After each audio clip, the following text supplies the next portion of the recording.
नमस्कार। हिमाचल बुलेटिन में आपका स्वागत है। पेश है आज के समाचार।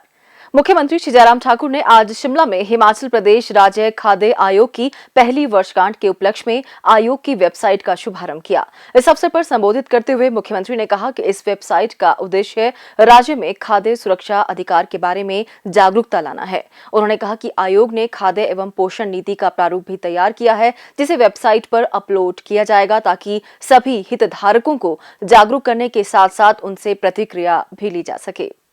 श्री जयराम ठाकुर ने कहा कि राज्य सरकार ने प्रदेश में बच्चों और महिलाओं में कुपोषण और अनीमिया की समस्या को दूर करने के लिए अनेक प्रभावी कदम उठाए हैं। उन्होंने कहा कि एकीकृत और व्यापक खाद्य नीति प्रदेश को स्वस्थ हिमाचल के पथ पर आगे बढ़ने में सहायक सिद्ध होगी। मुख्यमंत्री ने कहा कि राज्य सरकार यह सुनिश्चित कर रही है कि प्रत्येक पात्र नागरिक को सार्वजनिक वितरण प्रणाली, मिड डे मील, एकीकृत बाल विकास सेवाएं और प्रधानमंत्री मातृ वंदना योजना जैसी विभिन्न योजनाओं का लाभ मिले।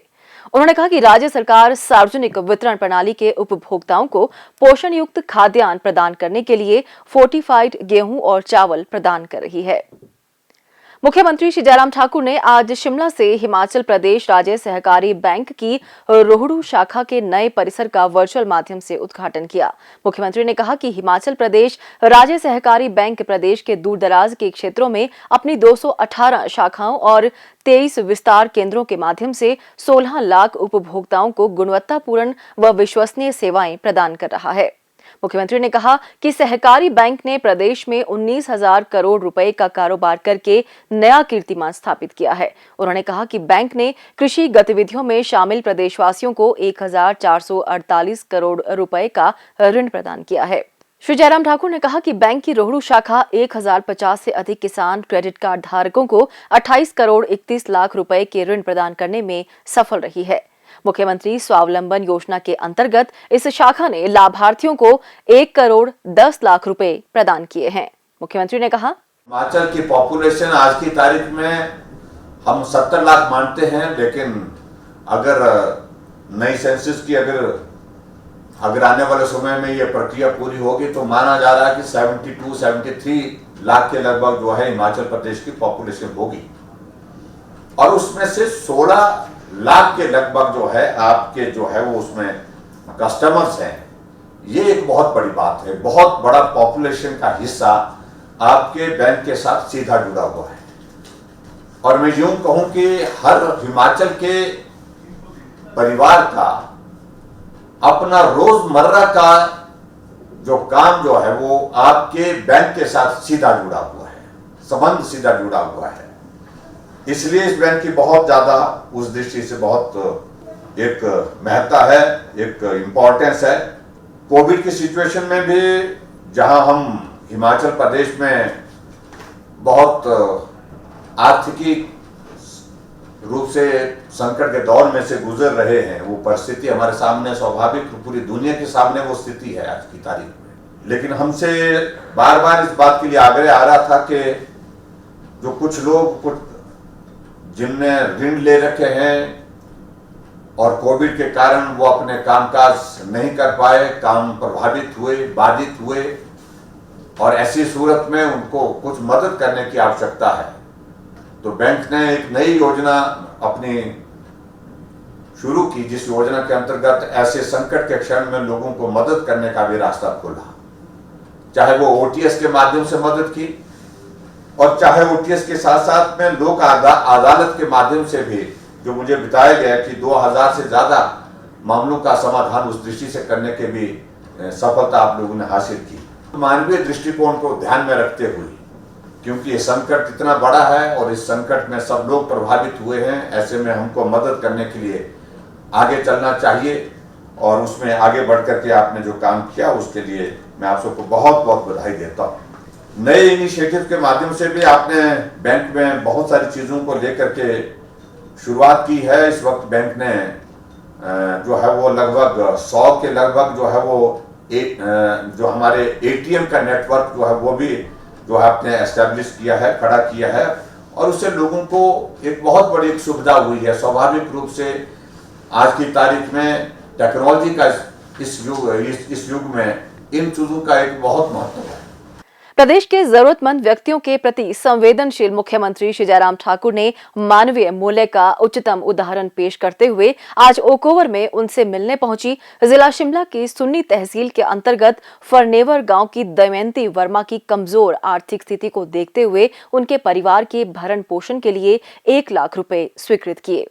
मुख्यमंत्री को अपनी आर्थिक स्थिति से अवगत करवाते हुए दमयंती वर्मा ने बताया कि परिवार के एकमात्र सहारा उनके पति का वर्ष 2020 में देहांत हो गया था, जिसके कारण उनके 2 बच्चों और वृद्ध सास ससुर की सारी जिम्मेदारी उन पर आ गई है। लेकिन कमाई का कोई साधन न होने के कारण आजीविका चलाना बहुत कठिन हो रहा है। मुख्यमंत्री महिला की पारिवारिक स्थिति को जानकर अत्यंत भावुक हुए और उन्होंने मौके पर ही परिवार की आर्थिक सहायता स्वरूप 1 लाख रुपए स्वीकृत किए। मुख्यमंत्री ने अधिकारियों को 12वीं कक्षा में 95% से अधिक नंबर हासिल करने वाली दमयंती वर्मा की बेटी को नीट की तैयारी के लिए मेधा प्रोत्साहन योजना के अंतर्गत लाभ प्रदान करने के निर्देश दिए। दमयंती वर्मा ने मुख्यमंत्री द्वारा की गई इस उदार सहायता के लिए उनका आभार व्यक्त किया।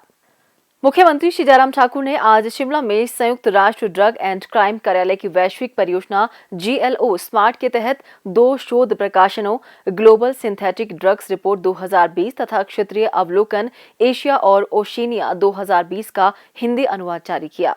ग्लोबल स्मार्ट कार्यक्रम यानी synthetics monitoring, analysis, reporting and trends का उद्देश्य सदस्य राज्यों की क्षमता में सुधार, प्रबंधन, विश्लेषण, रिपोर्ट और अवैध सिंथेटिक दवाओं की जानकारी साझा करना है।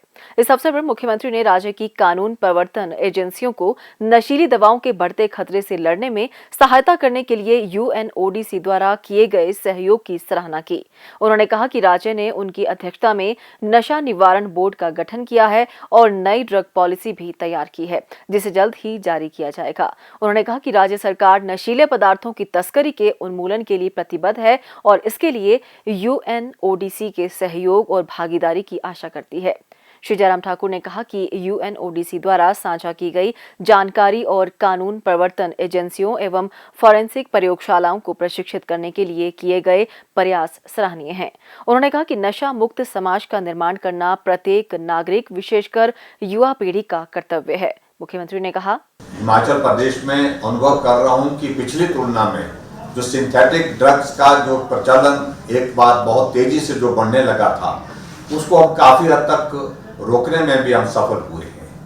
और हमने इस बात को लेकर के भी सुनिश्चित किया कि जो हमारा रीजन पड़ता है, ये जो नॉर्दर्न रीजन देश का, अपने भारत का, जिसमें हिमाचल है, पंजाब है, हरियाणा है, उत्तराखंड है, जम्मू कश्मीर है, इन स्टेट के सभी चीफ मिनिस्टर्स के साथ हमने मिल करके 1 बार नहीं 2 बार हमने मीटिंग की है, बैठक की है और विस्तार से चर्चा की है।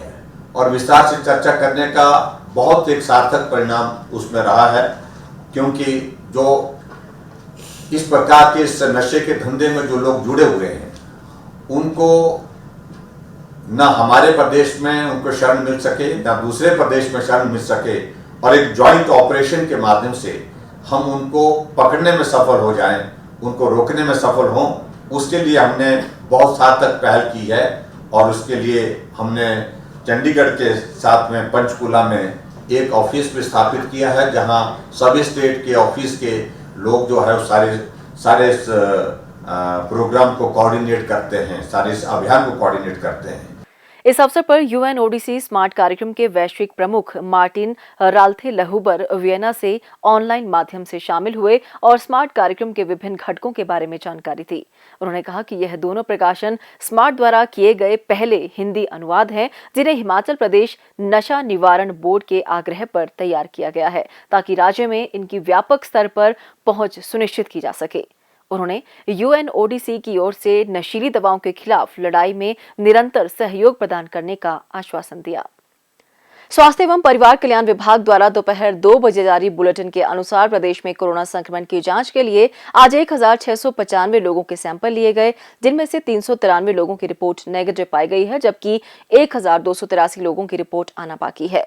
अभी तक 31,98,751 लोगों की जांच की जा चुकी है, जिनमें से 29,83,810 सैंपल की जांच नेगेटिव पाई गई है। प्रदेश में कुल 2,13,571 लोगों में कोरोना वायरस के संक्रमण की पुष्टि हुई है, जिनमें से 2,08,401 लोग इस बीमारी से ठीक हो चुके हैं और 1,565 व्यक्ति उपचाराधीन हैं।